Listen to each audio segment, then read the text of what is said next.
I'm Darren Bagley. I work for Michigan State University Extension. I'm a 4-H youth development educator. I've been on the board of the Watershed Coalition for over 20 years. I've been around a while, and I really have a passion for this work.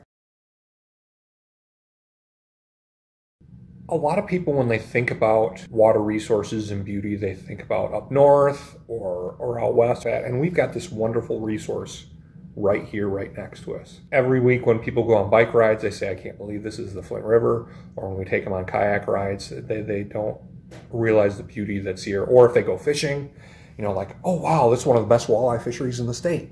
A lot of people don't realize the things they have in their home because it's right there.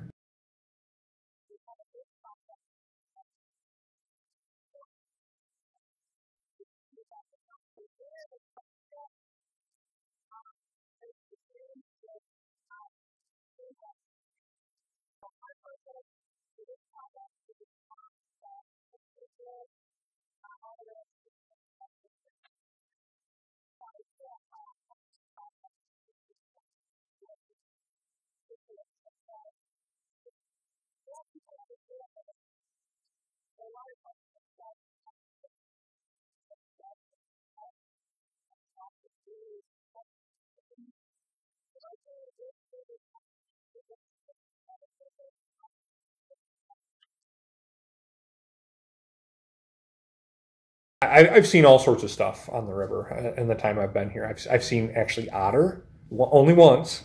I would like to see some otter again in the river. I've seen mink and muskrat. There's bald eagles that live on the river.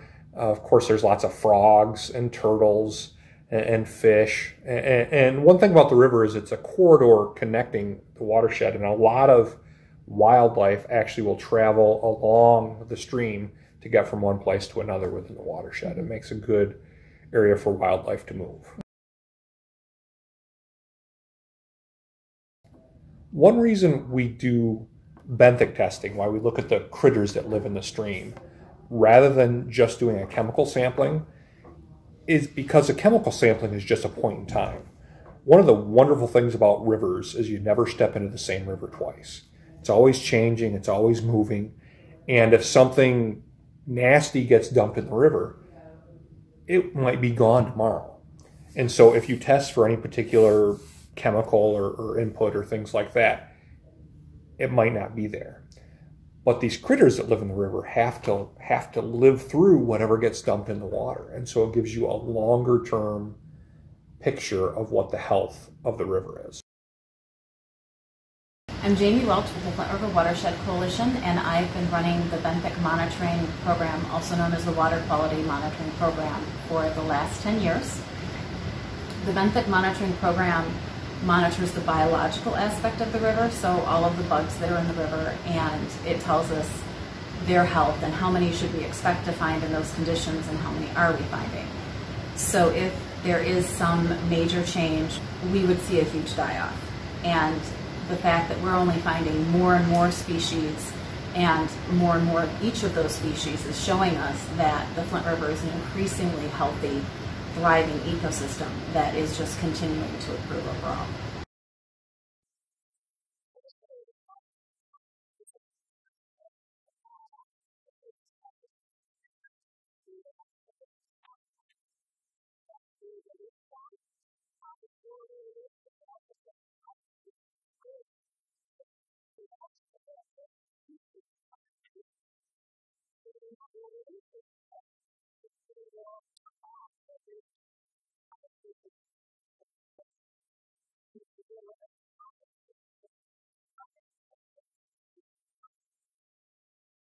The Flint River watershed covers parts of several different counties, mostly Genesee and Lapeer County.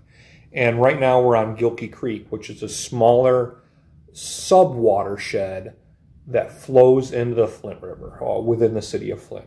Gilkey Creek's mostly an urban watershed. It's mostly all within the cities of Flint and Burton. Right now where we're testing, it's in Kersley Park, where the Kersley Park Pavilion is. And so we're just upstream of where the creek actually flows into the Flint River. It's upstream of the Hamilton Dam.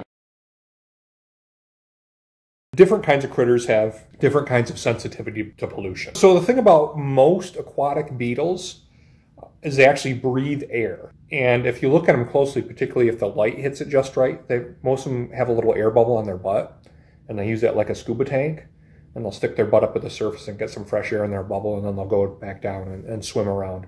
Most of the beetles are that way. They don't breathe through gills, they actually breathe air. And so generally they're a little bit less sensitive to pollution because they're breathing air instead of water. Right, and in general, things that have gills are more sensitive to pollution than those that breathe air. Things like leeches, they can live in low quality water. Other things like mayflies, they need fairly clean water in order to live, so you can get an idea of the health of the water. I'm here to talk about a couple of our sites. One is Gilkey Creek in Pursley Park, which we've been testing for 7 years, and it has consistently fallen in the fair to good range, which is promising. And also our Flint River site in Flushing, which has actually been scoring to excellent since we've been monitoring it for the last 25 years or so. One concern, some chemicals that have been historically in the river can accumulate in fish tissue. The higher up the food chain you are, typically the higher levels those contaminants are. I recommend everyone checks out the Eat Safe Fish guidelines and follows those guidelines for consumption. Now that you've learned about habitat on the Flint River, let us know what critters you see on the water by sharing your photos on Facebook or Instagram with @Corridor Alliance.